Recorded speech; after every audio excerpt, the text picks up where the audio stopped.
हाँ जी, नमस्कार। आज की क्लास में हम करेंगे सांख्य फिलोसॉफी, जो कि हमारा यूजीसी नेट पेपर 2 एजुकेशन के लिए बहुत ही इंपॉर्टेंट है। इसके साथ ही अगर आप बीएड, एमएड, एमए एजुकेशन या कोई भी फिलोसॉफी सब्जेक्ट आपके पास है और आप सब्जेक्टिव पेपर की प्रिपरेशन कर रहे हैं। सब्जेक्टिव पेपर का अर्थ है कि आप 14 या 16 मार्क्स के लिए जो सांख्य फिलोसॉफी है उसको पढ़ना चाहते हैं, तो भी ये वीडियो आपके लिए काफ़ी यूजफुल रहेगी। इस वीडियो को लास्ट तक जरूर देखिएगा और साथ में अपने नोट्स हैं उनको बनाते चलिएगा।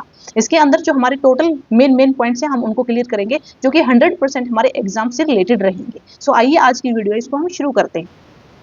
तो सबसे पहले हम जान लेते हैं कि जो सांख्य फिलोसॉफी है वो ओरिजिनेट कहाँ से हुई है। सांख्य है उसको एक्चुअली में हम सांख्यलेस यानी कि सम और ख्या दो वर्डों से मिलकर बना हुआ है। सम है इसका अर्थ होता है परफेक्ट एंड ख्या है इसका अर्थ होता है नॉलेज। इस तरह से अगर हम सम एंड ख्या दोनों को मिलाते हैं तो सांख्य जो शब्द बन के निकलता है उसका जो एक्चुअल मीनिंग होता है वो होता है परफेक्ट नॉलेज। अब परफेक्ट नॉलेज किस चीज की होनी चाहिए? जो सांख्य फिलोसॉफी है जिस चीज को रियलिटी मानता है, अल्टीमेट रियलिटी सांख्य फिलोसॉफी के अकॉर्डिंग जिस जो भी है उसकी परफेक्ट नॉलेज होना ही सांख्य फिलोसॉफी होती है। सो सांख्य फिलोसॉफी है, इसके फाउंडर कौन है? सांख्य फिलोसॉफी है वो कपिल मुनि के द्वारा दी गई है, जिसको हम कहते हैं the founder of the Sankhya philosophy is sage Kapila.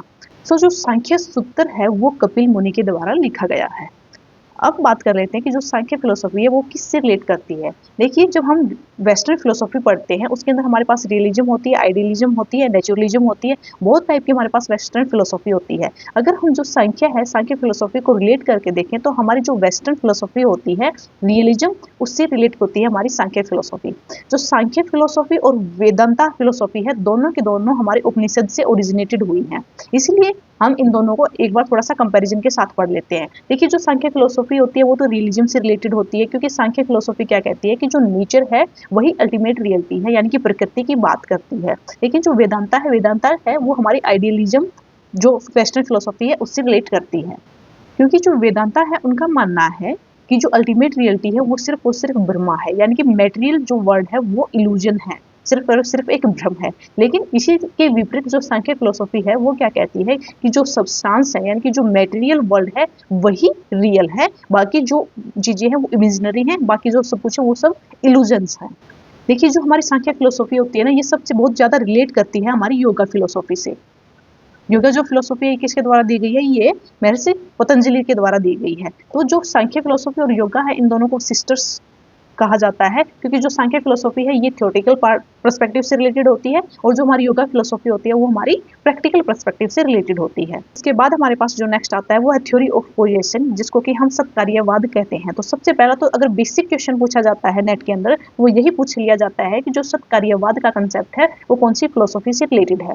तो सत्कार्यवाद है वो हमारी सांख्य फिलोसॉफी से रिलेटेड होता है, जिसको कि हिंदी में हम इंग्लिश में हम कहते हैं थ्योरी ऑफ पोजिशन। तो थ्योरी ऑफ पोजिशन है उसको समझने के लिए आपको सबसे पहले दो चीजों का समझना जरूरी है। थ्योरी ऑफ पोजिशन में हमारा एक तो कोज होता है और एक होता है हमारा इफेक्ट। देखिए, जो कोज होता है कोज को ही हम कहते हैं कारण, और जो इफेक्ट होता है उसको हम कहते हैं कार्य। तो थ्योरी ऑफ पोजिशन क्या कहती है? The effect already pre exist in the cause, यानी कि जो कार्य है वो पहले से ही कारण के अंदर निहित होता है, यानी कि कार्य है वो बाहर से नहीं आता, पहले से ही कारण के अंदर निहित होता है। नथिंग इज न्यू क्रिएटेड, यानी कि कुछ भी नया बनाया नहीं जाता। इट इज ओनली ट्रांसफॉर्म्ड, या हम इसको कह सकते हैं ओनली इट इज मैनिफेस्टेड, यानी कि जो कोज होता है जो कारण होता है उसमें से नई चीज हम सिर्फ बनाते हैं, कुछ भी नया क्रिएट नहीं करते हैं। इसको समझने के लिए मैं आपको एक एग्जाम्पल है उसके थ्रू समझाने की कोशिश करती हूँ।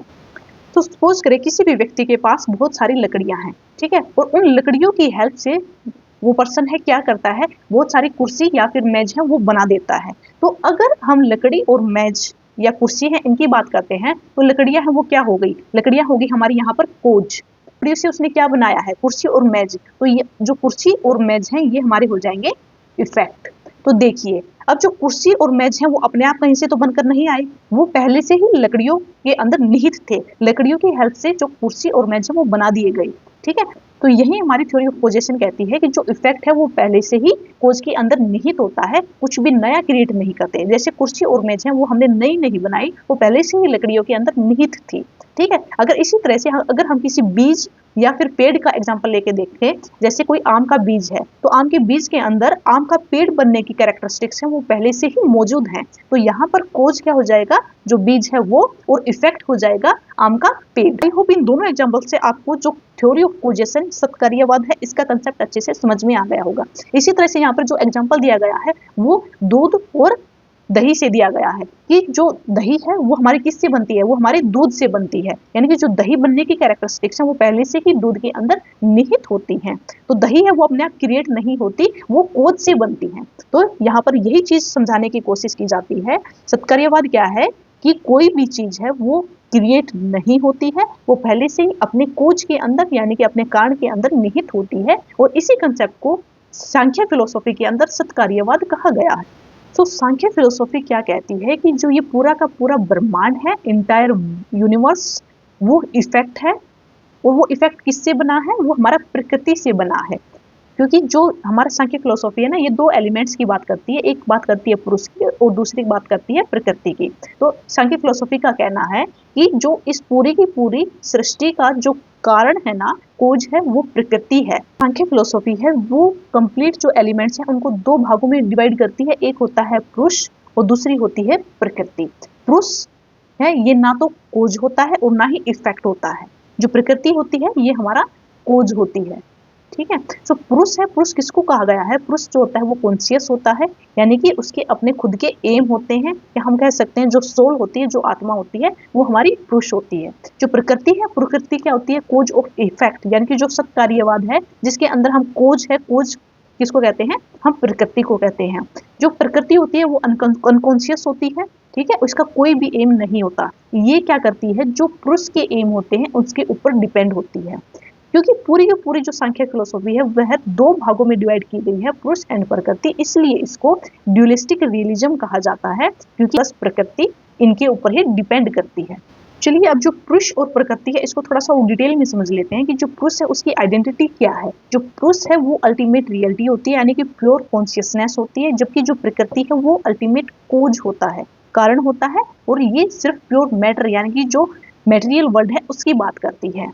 जो पुरुष है वो कंप्लीटली इनएक्टिव होता है, यानी कि पैसिव ऑब्जर्वर होता है, जबकि जो प्रकृति है वो एक्टिवली होती है, हाईली एक्टिव होती है, और चेंज और जो डेवलपमेंट होता है उसको अलाउ करती है। इसके बाद जो पुरुष है वो formless, without attributes and eternal होता है, जबकि जो प्रकृति होती है वो तीन चीजों से बनी होती है। थ्री गुणास की बात की जाती है, जिसको हम सत्व, रज एंड तम तीन भागों में डिवाइड करते हैं। इसके बाद जो पुरुष है वो ना तो खोज है और ना ही इफेक्ट है, जबकि जो मेटाफिजिकल स्टेटस यानी कि जो प्रकृति है उसको हम खोज कहते हैं। तो कई बार क्वेश्चन आ जाता है नेट के एग्जाम में कि फॉलोइंग है, नीचे आपको चार ऑप्शन दिए जाएंगे, उनमें से पूछा जाएगा कि कौन सा खोज नाइदर खोज नॉर इफेक्ट, इनमें से कौन सा ना तो खोज है ना ही इफेक्ट है। तो वो आंसर हमारा हो जाएगा पुरुष। अगर उसमें पूछा जाए कि इनमें से कौन सा खोज है तो हमारा आंसर हो जाएगा प्रकृति। इसके बाद है कि जो हमारी प्रकृति है उनको तीन गुणों के अंदर डिवाइड किया जाता है। एक होता है हमारा सत, रज और तम। देखिए जो सत होता है वो रिलेट होता है लाइट ऑफ इल्यूमिनेशन से, यानी कि गुडनेस से, यानी कि इंटेलेक्चुअल चीजें हैं उनसे रिलेट होता है हमारा सत। इसके साथ ही अगर हम सत के अंदर कलर की बात करते हैं तो white and gold, and functions क्या होता है, जॉय, इंटेलेक्ट एंड लाइटनेस। दूसरा होता है हमारा रजस, जिसको हम रज भी कहते हैं। तो रज जो होता है वो हमारे एक्टिविटी बेस्ड होता है, जिसके अंदर पैशन और एक्साइटमेंट होगी। इसके अगर कलर की बात करें तो ये होता है रेड, एंड फंक्शन है तो movement, stimulation, pain and restlessness, ये इसके कैरेक्टरिस्टिक्स हैं। इसके बाद होते हैं तमस। तमस जो होती है वो सत की अपोजिट होती है। तो वहां पर अगर हमारी लाइट की बात कर रहे हैं तो यहाँ पर आ जाएगी डार्कनेस, इनर्सिया एंड इग्नोरेंस। अगर कलर है, colour black and dark grey की बात करेंगे, एंड फंक्शन क्या है, हैवीनेस एंड ऑब्स्ट्रक्शन। ये कैरेक्टरिस्टिक्स हैं वो हमारी तमस में होती हैं। तो जो सांख्य फिलोसॉफी है वो क्या कहती है कि हर एक ऑब्जेक्ट के अंदर ये तीनों के तीनों गुण होते हैं, लेकिन कौन से गुण की मेजोरिटी ज्यादा है, कौन सा गुण ज्यादा है, उसी के बेस पर उस ऑब्जेक्ट की कैरेक्टरिस्टिक्स है, जो नेचर है वो बाहर निकल के आता है, और उसी के बेस पर उसको कैरेक्टराइज किया जा सकता है। सपोज करें कोई पर्सन है, उसके अंदर सतगुण ज्यादा है तो हम उसको एक गुड पर्सन में मानते हैं। ठीक है। इसके बाद है हमारा कि जो सांख्य फिलोसॉफी है वो 25 एलिमेंट्स की बात करती है, यानी कि 25 तत्वों की बात करती है। उन 25 तत्वों को चार भागों में डिवाइड किया जाता है। एक होता है हमारा प्रकृति, दूसरा होता है विकृति, फिर है प्रकृत विकृत एंड थर्ड होता है नाइदर प्रकृत नोर विकृत। तो इसमें से मेन चीज क्या है कि इनमें से कौन सा कोज में आएगा, कौन सा इफेक्ट में आएगा, कौन सा neither cause nor effect and कौन सा दोनों चीजों को लेगा कोज एंड इफेक्ट। जैसे कि सबसे पहले है कि कोज ओनली, कोज की बात हमने की थी तो क्या था उसमें हमारी प्रकृति है वो हमारी कोज होती है। अगर neither cause and nor effect की बात करें तो इसमें भी हमारा क्या आएगा, पुरुष आएगा सिंगल। इसके बाद है कि बोथ कोज एंड इफेक्ट, अगर दोनों की बात करते हैं तो इसमें 7 कैरेक्टरिस्टिक्स आती हैं जो होती है हमारी महत्व यानी कि इंटेलिजेंस, अहंकार, ईगो और 5 इसके अंदर सब्सटेंशियल एलिमेंट्स हैं वो होते हैं।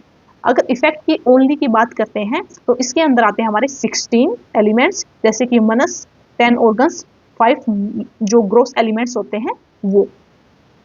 देखिए इसको आप यहाँ से भी समझ सकते हैं, जो प्रकृति है टोटल 25 एलिमेंट्स की बात करती है। सबसे पहले इसके अंदर आता है प्रकृति जिसको हम कहते हैं कोज ओनली, कोज ओनली यानी कि सिर्फ और सिर्फ कण। दूसरी आती है हमारी विकृति जिसके अंदर हमारे 16 एलिमेंट्स होते हैं। 16 एलिमेंट्स में क्या क्या आ जाएंगे, hands, feet, speech, sense organs, reproductive organs, eyes, ears, nose, tongue, mind, earth, water, fire, air and space. So total 16 character elements इसके अंदर होते हैं। सो जो ये विकृति होती है इसको हम कहते हैं इफेक्ट ओनली,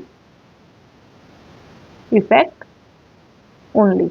इसके बाद आता है हमारा प्रकृति विकृत। इसके अंदर हमारे टोटल 7 एलिमेंट्स होते हैं। कौन कौन से, intellectual, ego, sound, touch, form, taste and smell. और इसको हम क्या कहेंगे, बोथ कोज एंड इफेक्ट, यानी कि इसके अंदर दोनों चीजें आएंगी, कोज भी एंड इफेक्ट भी। एंड थर्ड है हमारा नाइदर प्रकृति नोर विकृति, यानी कि जिसके अंदर हमारा पुरुष आता है, पुरुष को हम क्या कहते हैं, नाइदर कोज नोर इफेक्ट, यानी कि इसके अंदर ना तो पुरुष है ना तो वो कोज होता है और ना ही वो इफेक्ट होता है। तो इसको आप इस तरह से याद कर सकते हैं। एक बार आप यहाँ पे इसकी स्क्रीनशॉट ले सकते हैं ताकि आप इसके बाद में नोट्स बना सकते हैं अगर आप साथ साथ नोट्स नहीं बना रहे हैं। तो इसके बाद क्या है कि जो सांख्य फिलोसॉफी होती है ना वो हमारी नास्तिक होती है क्योंकि ये डिनाई करती है एग्जिस्टेंस ऑफ गॉड को। सांख्य फिलोसॉफी है, इनका कहना है कि गॉड जैसी कोई चीज है वो नहीं होती है। तो अब देख लेते हैं कि जो सांख्य फिलोसॉफी है उसके अंदर इवोल्यूशन कैसे हुआ। तो सांख्य फिलोसॉफी है उसके अकॉर्डिंग सबसे पहले आता है पुरुष। पुरुष क्या होता है, एक पैसिव ऑब्जर्वर होता है, ना तो इसके अंदर कोज होता है और ना ही इसके अंदर इफेक्ट होता है। और कोज की बात आती है क्योंकि देखो स्टार्टिंग में हमने इसके अंदर 2 एलिमेंट्स में इसको डिवाइड किया था, पुरुष एंड प्रकृति। तो पुरुष जो हमारा पैसिव ऑब्जर्वर होता है एंड प्रकृति जो कि मैटर है उससे रिलेटेड होती है। तो यहाँ पर क्या कहा गया है कि जब पुरुष और प्रकृति एक दूसरे के कॉन्टैक्ट में आते हैं तो वहां से एक नए मटेरियल है वो सामने आता है जिसको हम कहते हैं महत्व। महत्व यानी कि इंटेलिजेंस और बुद्धि, और इंटेलिजेंस और बुद्धि उससे डेवलप होता है ईगो यानी कि अहंकार का।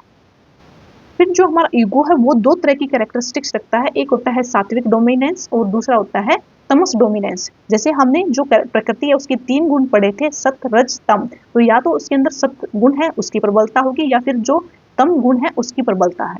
अगर सात्विक यानी कि सत गुण है वो ज्यादा है तो उसमें क्या होगा, 11 इंटरनल्स एंड सेंसरी एलिमेंट्स हैं वो रिलेटेड रहेंगे, जैसे कि हमारा मनस, 5 हमारे सेंस ऑर्गन हो जाएंगे एंड 5 हमारे एक्शन ऑर्गन्स हो जाएंगी। लेकिन अगर तमस गुण की प्रबलता है तो उसमें क्या रहेगा, उसमें सब्सटल एसेंशियल्स रहेंगे यानी कि 5 तन मंत्राज। जो हमारा सात्विक डोमिनेंस है उसका इवोल्यूशन किस तरह से होता है, जैसे हमने पहले देखा था कि जो सात्विक है उसके अंदर टोटल 11 ऑर्गन्स आती हैं। जो सबसे सेंटर में होता है वो होता है मनस, जिसको हम सेंट्रल प्रोसेसर भी कहते हैं, यानी कि माइंड जो होता है हमारा वो सेंटर में रहता है। इसके बाद इधर हमारी 2 चीजें आएंगी, 5 sense organ and 5 action organ, यानी कि 5 ज्ञानेंद्रिया एंड 5 कर्मेंद्रिया। ज्ञानेंद्रिया में जैसे हमारे जो eyes, ears, nose, tongue and skin, यानी कि देखना, सुनना, स्मेल करना, टच करना और टेस्ट करना। और कर्मेंद्रिया है उसके अंदर हमारे अगेन 5 आ जाएंगे, जिसके अंदर है hand, fit, mouth, excretory organs and reproductive organs. 11 के 11 ऑर्गन्स मिलकर हमारे सात्विक इवोल्यूशन है उसको बनाती है। देखिए यहाँ तक हमने समझ लिया है कि जो सात्विक गुण है उनका इवोल्यूशन कैसे हुआ था। अब देख लेते हैं कि जो तमस है उनके गुणों का इवोल्यूशन कैसे हुआ है। तमस है इसके अंदर 2 चीजें आती है, एक तो होता है सबस्टेल और दूसरा होता है ग्रोस। सबस्टेल यानी कि जो सूक्ष्म कैरेक्टरिस्टिक्स होती हैं एंड ग्रोस यानी कि जो स्थूल एलिमेंट्स होते हैं वो। तो यहाँ पर क्या है कि जो ये इनको जो सबस्टेल है इनको तन्मंत्रा कहा जाता है और जो ग्रोस एलिमेंट होते हैं इनको हम महाभूत कहते हैं। तो जो ये महाभूत हैं इनका ओरिजिनेट है वो हमारा तन्मंत्र है उनसे होता है। टोटल जो तन्मंत्र है उसके अंदर भी 5 एलिमेंट्स आते हैं और जो महाभूत है वो भी टोटल 5 एलिमेंट्स रखते हैं। तो देखिए जो सबसे पहले साउंड है, साउंड एसेंस यानी कि जो शब्द है उससे महाभूत के जो आकाश एलिमेंट है उसकी उत्पत्ति होती है। शब्द और स्पर्श इन दोनों से मिलकर हमारा एयर बनता है, ठीक है। इसके बाद इन तीनों से मिलकर हमारा शब्द, स्पर्श और रूप तीनों से मिलकर हमारी अग्नि बनती है, ठीक है। इसके बाद मतलब क्या है कि जो शब्द है, शब्द से आकाश बना। तो अगर हम वायु का एलिमेंट्स देखते हैं तो इसके अंदर शब्द अपने आप शामिल होता है, यानी कि शब्द और स्पर्श।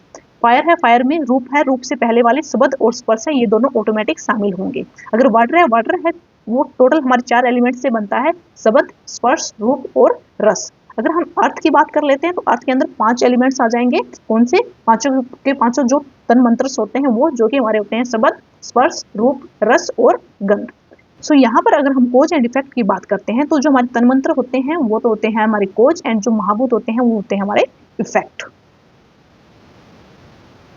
देखिए अब आती है जो सांख्य फिलोसफी है उसके अंदर नेक्स्ट है मोक्ष। देखिए जब सांख्य फिलोसफी है वो गॉड की एग्जिस्टेंस को ही नहीं मानती तो इसमें मोक्ष की चीज है वो कहाँ से आएगी। देखिए जो सांख्य फिलोसफी है गॉड में बिलीव नहीं करती है, बट इसका मानना है जो पीड़ा सत्ता है यानी कि जो पेन एग्जिस्टेंस है उसके अंदर सांख्य फिलोसफी है वो बिलीव करती है।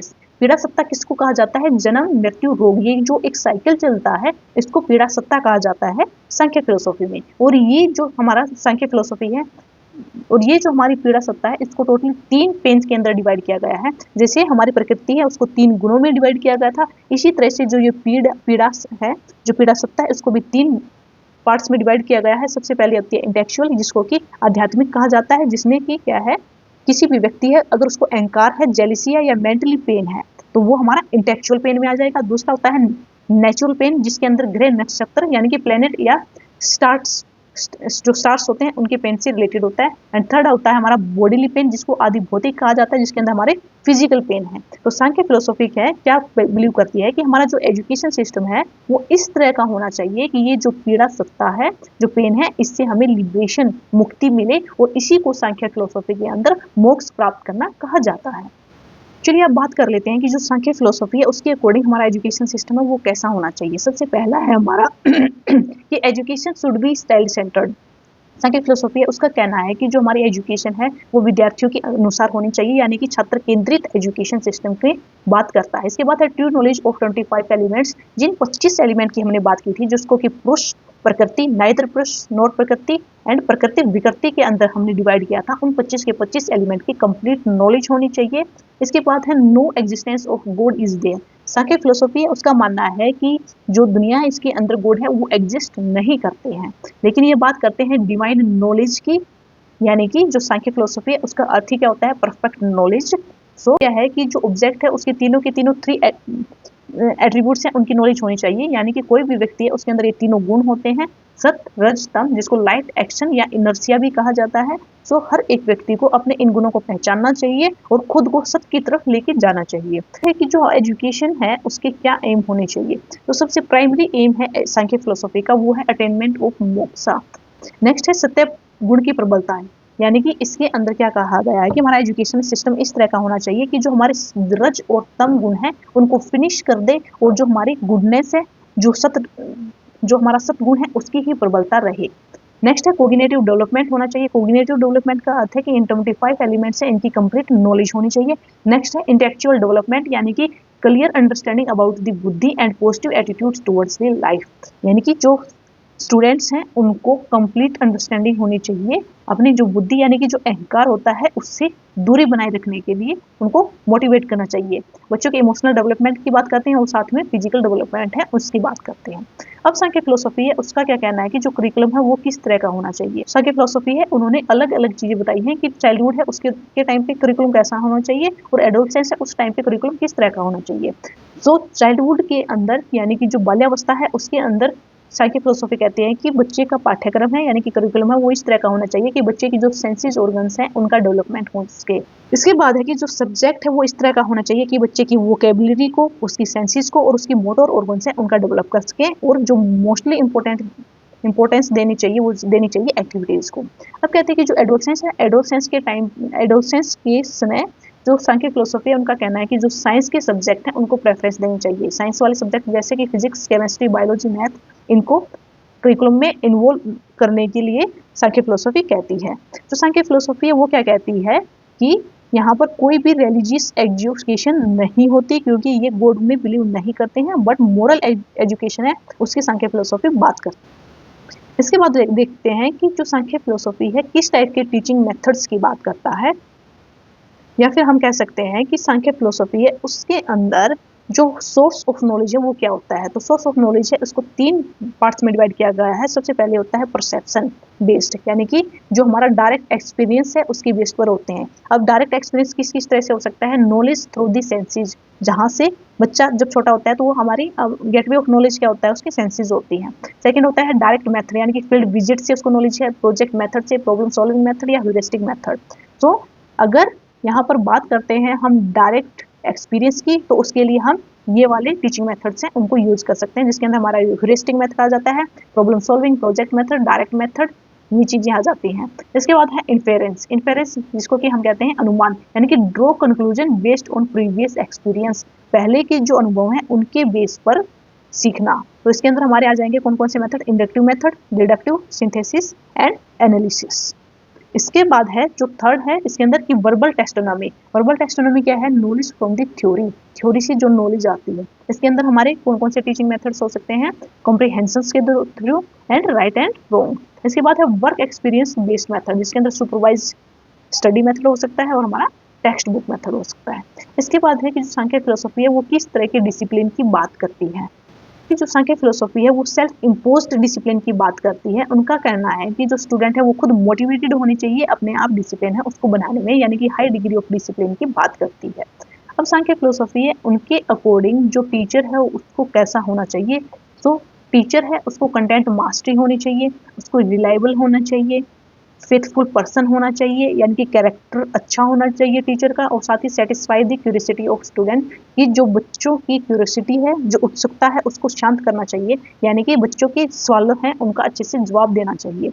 नेक्स्ट है educational implications of Sankhya philosophy क्या है, ये फोर्स करती है किस चीज़ पर, मेटेरियल वर्ल्ड पर, ठीक है, all round development of the children, बच्चों के सर्वांगीण विकास के लिए ऊपर फोकस करती है, और बच्चों की जो इंसाइट है उसको डेवलप करने के बारे में बात करती है। अब थोड़ा सा एक बार क्विक रिवीजन कर लेते हैं हम, जिसके अंदर क्या है कि सबसे पहले है सत्कार्यवाद। सत्कार्यवाद में क्या है, जो हमारी theory of cause and effect है उससे रिलेटेड होती है। पुरुष क्या होता है, पुरुष हमारा प्योर कॉन्शियस यानी कि पैसिव ऑब्जर्वर होता है। प्रकृति की बात करते हैं तो प्रकृति क्या है, हमारी अल्टीमेट मेटेरियल कॉज होती है। कोज कौन सी होती है, हमारी प्रकृति होती है। इसके बाद महत्व और बुद्धि की बात करते हैं तो ये हमारी कॉस्मिक इंटेलिजेंस होती है। अहंकार है जिसको हम ईगो कहते हैं, जो आई मेकर होता है, यानी कि मैं ही सब कुछ हूँ, मैंने ही ये किया है। तो इस तरह की जो चीजें होती हैं वो क्या आती है अहंकार में। इसके बाद है मनस है, मनस के अंदर हमारी माइंड यानी कि जो हमारा सेंट्रल में आता है, हमारे सात्विक का जो सेंट्रल पार्ट होता है। इसके बाद है ज्ञानेंद्रिय जिसके अंदर हमारी 5 सेंस ऑर्गन होती हैं। इसके बाद कर्मेंद्रिय जो हमारी 5 एक्शन ऑर्गन्स होती हैं।